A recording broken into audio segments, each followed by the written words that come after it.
Look at this beauty. Beneath a layer of green patina, you can see the glares of shiny, glass-like surface. This ancient artifact looks as if it was made of obsidian, which is a dark volcanic glass. But it is in fact made of pure bronze, which has retained its incredible polished perfection for 3000 years. Sometimes when you take an artifact in your hand, you become immediately aware that it is a work of very skilled craftsman, a master bladesmith. This Bronze Age dagger makes such an impression. It is polished and refined to perfection.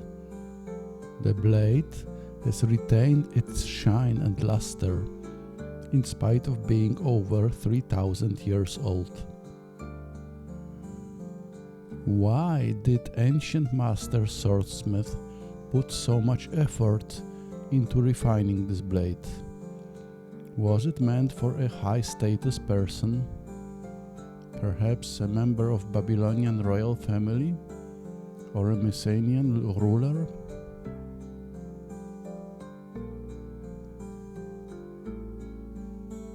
The dark green and dark grey to almost black surface under the green patina indicates that this blade has been in contact with sulfur, perhaps coming from a nearby volcanic eruption. This special layer of chalcocite patina created a shiny mineral crust on the surface of the polished metal, encapsulating it in a protective shield for millennia. Around 1600 BCE, a colossal volcanic eruption destroyed the island of Santorini, which was then named Thera, and brought the end to Minoan civilization on Crete. Also affected the Mycenaean civilization in the Helladic Greece. The impact of the Thera eruption on Santorini has been felt all over the ancient world, and that would explain the dark chalcocite patina, which contains sulfur. Such dark grey to black patina with a metallic or vitreous luster is formed from copper reacting with sulfur over time. Under microscope, we can see that the vitreous, meaning glass-like patina, is under the thick layer of mineral green and blue patina. This means that the contact with sulfur compounds must have taken place before the later green patina formed over the thousands of years that followed the eruption. The total length of this blade, together with its handle, was over 40 centimeters or 16 inches long. Here we can see the shape of the hilt that was rounded and was probably quite intricate. On the other side of the blade also the round shape of the hilt handle can be seen. There are a few similar swords with its handles still intact for comparison, and they are usually made of, the handles are made of gold or sometimes of ivory or bone.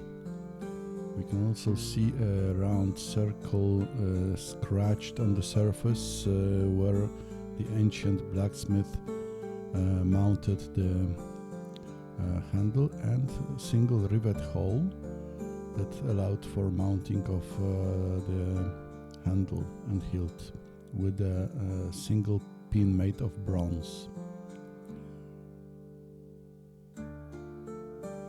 The shape of the blade corresponds to Mycenaean swords and daggers, especially when we take into account that the shape of the hilt guard might have been very elaborate and intricate. A very strong pronounced ridge or midrib runs along the blade, and both sides of the blade running up to the ridge have a slightly concave profile. Overall, the blade makes a very refined and elegant impression.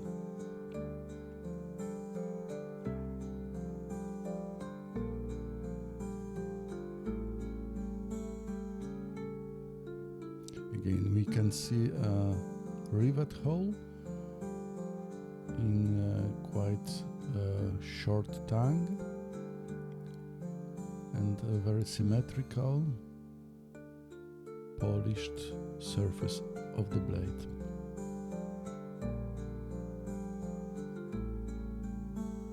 As mentioned before, the length was over 40 centimeters or 16 inches long, which means that it was slightly shorter than a cubit and thus would probably not be categorized as a short sword, but rather as a large battle dagger or an auxiliary weapon of that kind.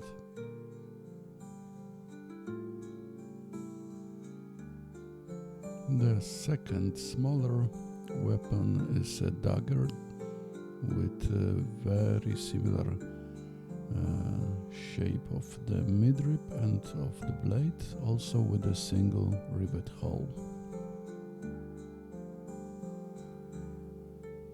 If you enjoy this type of videos about Bronze Age curiosities, please leave a like and a comment.